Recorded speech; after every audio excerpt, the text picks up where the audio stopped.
40 साल हो गए ना, अभी भी मुझे लोग अभी भी मिलते हैं कि मैंने कल देखी, कोई बोलता मैंने परसों देखी। क्यों?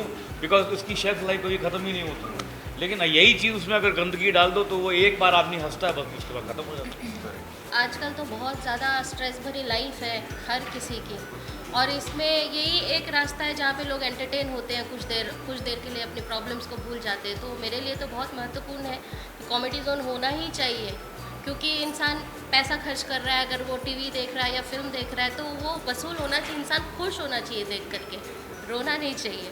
तो मैंने तो शुरू से ही कॉमेडी शोज़ ही किए, तो मेरे लिए तो बहुत महत्वपूर्ण है। एक्साइटेड भी हूँ फॉर द प्रोजेक्ट, और मेरा रोल भी कुछ इस तरीके का। कई बार क्या होता है कि फैमिली में बच्चे इग्नोर हो जाते हैं, पेरेंट्स अपने कामों में बिजी होते हैं या समटाइम्स उनकी अंडरस्टैंडिंग नहीं हो पाती है। सो मेरा रोल वही है कि मैं बच्चों, मतलब कि मेरी जो बच्ची बनी है उसमें, और फादर के जो कॉन्फ्लिक्ट्स होते हैं छोटे मोटे, उनको किस तरीके से मैनेज करती हूँ। एंड यस, नाम जैसा है मेरा बाप कौन है, तो ये ऑटोमेटिकली एक बहुत ज़्यादा इंटरेस्टिंग और कुछ क्या है इस सब्जेक्ट में। तो जैसे साजन जी से बात हुई थी तो I was like let's just do it. I mean it's very interesting और मज़ा आएगा। एंड यस, जाकिर सर के साथ एंड राकेश जी के साथ, मैम, एवरीबडी, हमारी कास्ट बहुत खूबसूरत है और बहुत ही अपने अपने कैरेक्टर को बहुत जस्टिफाई कर रहे हैं। तो बहुत अच्छा लग रहा है, मज़ा आ रहा है, and I am very sure कि लोगों को भी बहुत पसंद आ रहा है। एक्चुअली वो आप लोग सुन के हंसेंगे, जब भी माँ बाप बचपन में डांट देते हैं या कुछ ऐसी 6-7 साल की जो एज होती है, उसमें बड़ा गुस्सा आता है और ऐसा लगता है कि पता नहीं मैं इनका बच्चा हूँ भी कि नहीं। ये मुझे भी महसूस होता रहा काफ़ी सालों तक कि हर मेरे बच्चे माँ को बाप होता है। कहीं से मुझे मंदिर की सीढ़ियों से या मस्जिद से उठा के तो नहीं लाए, डांट देते हैं हर बात को। तो काफ़ी साल तक ऐसा रहा। फिर जब नहीं उनको पैदा हुआ था, देख दादी गोद में हुई है, तो अच्छा तो नहीं होगा, तो वो एक दौर आता है हर बच्चे के, हर किसी के उसमें कि शायद इतना क्यों डांटते हैं और इतना क्यों मुझे डपटते हैं, तो ये मेरे माँ बाप असली हैं या मैं इनका बेटा हूँ या बच्चा हूँ कि नहीं। ये 2-3 साल हर बच्चे की लाइफ में आते हैं, ऐसे दौर तो वैसे ही इस बच्ची की लाइफ में कुछ ऐसा शक आया है, ऐसी दौर से गुजर रही है ये। गुजर रही है, और वो किस तरह से उसको सॉर्ट आउट करती है इन ए फनी वे, इन ह्यूमरस वे, और उसमें एक मैसेज भी है कि बच्चों को थोड़ा संभल के ट्रीट किया जाए, कैसे किया जाए, पर वो हो नहीं पाता है। वो कहीं ना कहीं बच्चों के दिमाग में ये बातें आ ही जाती हैं, क्योंकि हमारे दिमागों में भी रही हैं। तो इसलिए थोड़ा सा सब्जेक्ट अच्छा लगा, करीब का है और अपने से जुड़ा हुआ लगता है। मैं तो हमेशा जब स्क्रिप्ट पढ़ता हूँ तो मैं एज ऑडियंस पढ़ता हूँ, तो मैं देख पाता हूँ कि ये फिल्म मुझे दिख रही है और मुझे कैसी लग रही है। मुझे अगर एंटरटेनिंग लग रही है या मूव कर रही है किसी भी वे में, तो मेरा मन करता है कि मैं करूँ। ऑब्वियसली जब मुझे पता चला कि साजन जी डायरेक्ट कर रहे हैं और ये स्टार कास्ट हैं, सब लोग एक्चुअली ऑलरेडी, मैं शायद सबसे आखिर में लॉक हुआ था, तो सब लोग ऑलरेडी जुड़ चुके थे।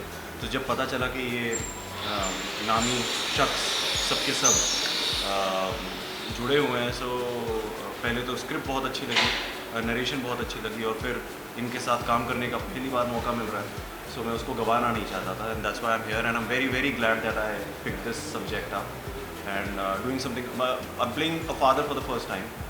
मैंने थोड़ा सा I have kept myself away कि बट क्योंकि ये क्रेडिबिलिटी इस स्क्रिप्ट की बहुत अच्छी है, इसलिए मैंने सोचा कि चलो उसको दूर कर दिया जाए अपनी ज़िंदगी से। Let's just play a part.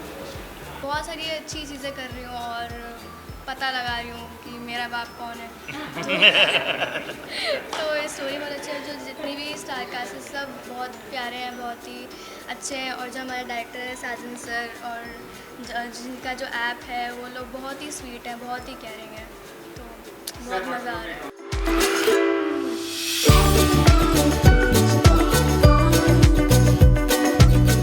देखिए, ये एक बच्ची के बारे में कहानी है, एक छोटी बच्ची जो 10-12 साल की है, उसके पॉइंट ऑफ व्यू से पूरी कहानी है।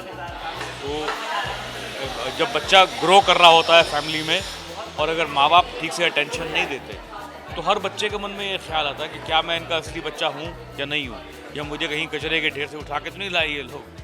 तो ऐसा एक उसके अंदर एक ख्याल आता है। तो उस ख्याल को, वो जो बीज है, ये ख्याल एक बीज है इस कहानी का, कि कैसे वो बच्ची पता लगाती है कि क्या मैं इनकी असली बेटी हूँ कि नहीं हूँ। तो फिर कहानी में बहुत सारे टर्न्स हैं, उतार चढ़ाव है, मज़ेदार कहानी है। सो ये टाइटल बहुत इंटरेस्टिंग है और बहुत कैची है, जैसे कि हम सभी बात कर रहे हैं बहुत देर से, और ये एक वन थिंग है जिसकी वजह से मैं थोड़ा सा एक्साइट भी हुई कि ये क्या है, मतलब ये इसका थोड़ा डबल मीनिंग भी आता है कि मेरा बाप कौन है बट ऐसा कुछ नहीं है, इट्स जस्ट दैट कि बच्चे समटाइम्स अवॉइड हो जाते हैं। हम माँ बाप थोड़ा लाइफ में बिज़ी हैं या जेन्युइनली बिज़ी हैं, और बच्चों के दिमाग में बच्चे बहुत इनोसेंट होते हैं, कुछ भी सोचते हैं, तो वो किस तरीके से वो डाउट और वो कहाँ तक पहुँच जाता है, उसकी एक्सट्रीम लिमिट, और then she takes a decision also. So वो सब है, और लेकिन किस तरीके से हम मैनेज करते हैं और उसके सारे डाउट्स को क्लियर है, मतलब वेरी इंटरेस्टिंग। अभी बताने में ऐसा लग रहा है कि मतलब हल्का है, बट नहीं, वो जिस तरीके की स्टोरी है, it is actually a different story. ये बाप है कि नहीं है, ये रियल में बाप है कि नहीं, वो आप देखो, आपको पता चलेगा कि मैं बाप हूँ कि नहीं। वैसे मैं बाप नहीं हूँ, बट इस फिल्म में मैं बाप हूँ। बिल्कुल, इसीलिए मैं कोशिश करता हूँ कि मैं जब भी कुछ प्रोजेक्ट उठाऊँ वो थोड़ा सा अलग हो, हटके हो जो मैंने पहले किया है। और मैंने फादर का रोल कभी नहीं किया है, तो मुझे लगा कि एक चैलेंज होगा। मुझे बच्चे बहुत पसंद हैं, बट कभी हिम्मत नहीं होती खुद का करने की।